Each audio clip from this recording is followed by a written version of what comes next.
G'day. So back in familiar surroundings, you'll notice I'm recording a video sitting in the car, which we haven't done for a while. And those of you who follow us on Twitter would have seen our recent tweet about a service issue with our car. So just for some quick background, our car's basically been out of action since just before Christmas.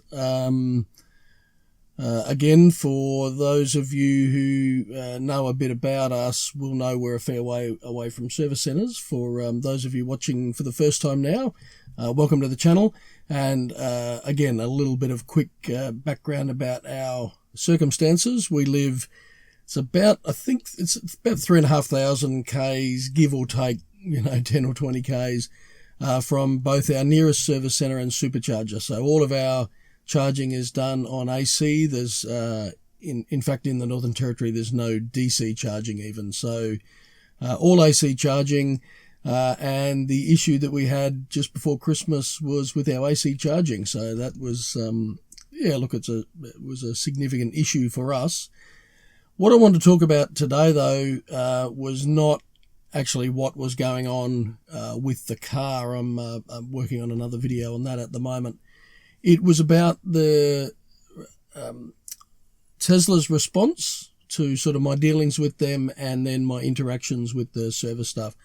So online, there's quite a bit of pretty negative information about Tesla service. I think, look, some of it, like most things, is probably justified. Some of it, I think, is part of the FUD cycle that goes on in the media generally and online generally.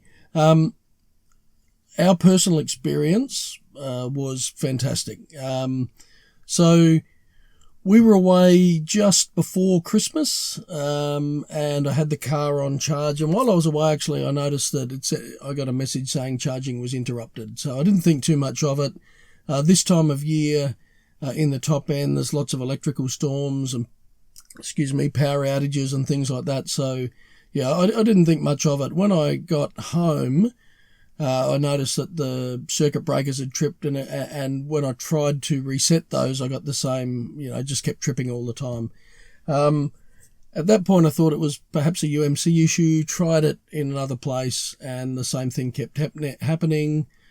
Tried a destination charger at another location and tripped that as well. So then I realised there was an issue with the car and contacted Tesla service.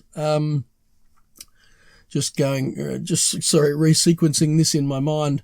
So this was, like I said, probably actually right on Christmas that we discovered that. Just a big shout out to, firstly, Darren in the service centre in Brisbane. Fantastic. He took me through a range of things. They wanted me to do test certain things or do certain things and record the exact time that I'd done that. And then the techs obviously were dumping the logs out of the car and looking at those. And then early in the new year, Darren, and then the other one was, I think the car at that stage was maybe at 30% or so. At that point, Darren indicated that it was a sort of a bigger issue and they would have to send a mobile service tech, the 3,500 Ks from Brisbane, and to basically told me all the things to do to put my car into a sort of a deep sleep and really minimise then the draw. So we did all of that.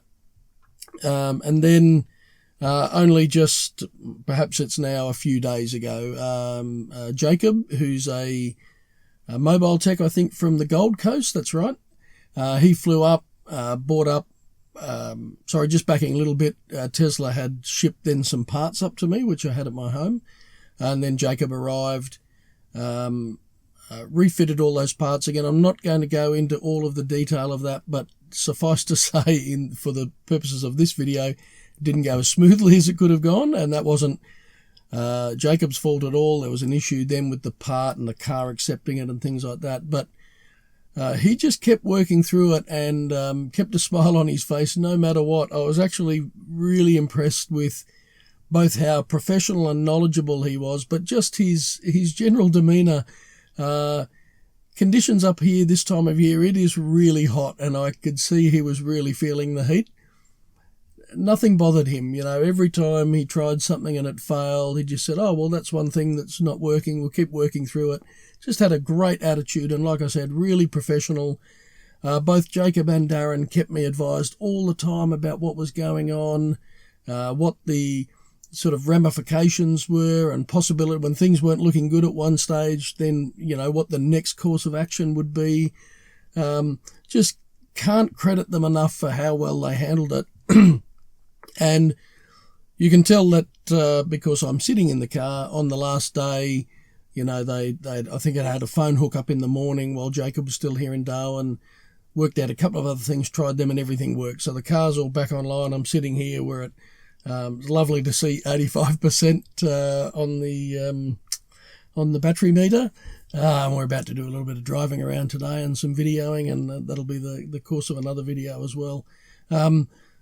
So yeah, everything's all sorted out, and like I said, I just can't fault the way Tesla handled it. Through that time as well, they arranged some alternative transportation for me.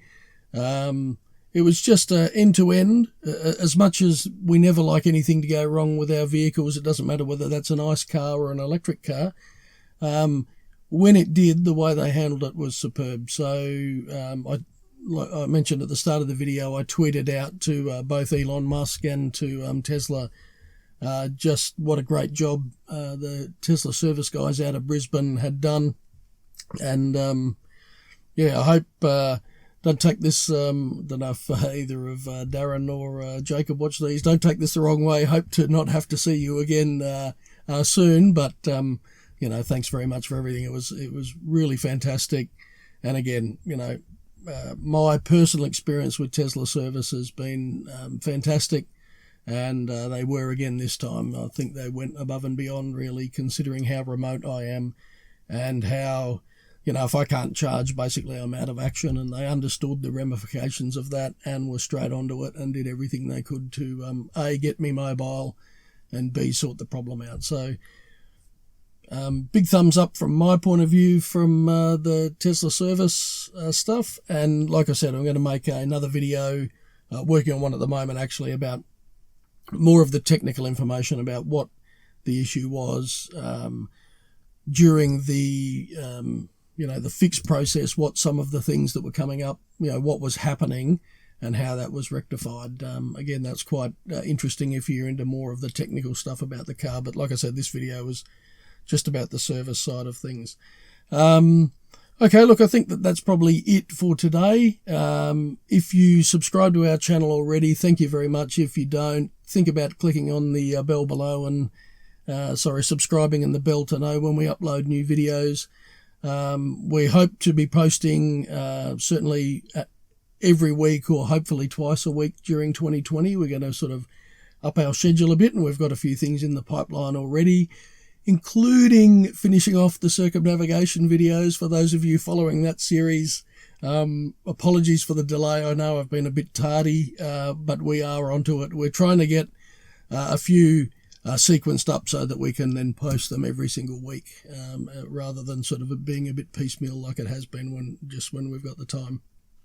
So again, thanks very much for watching. Really appreciate your support of this channel. Until next time, safe EV travels.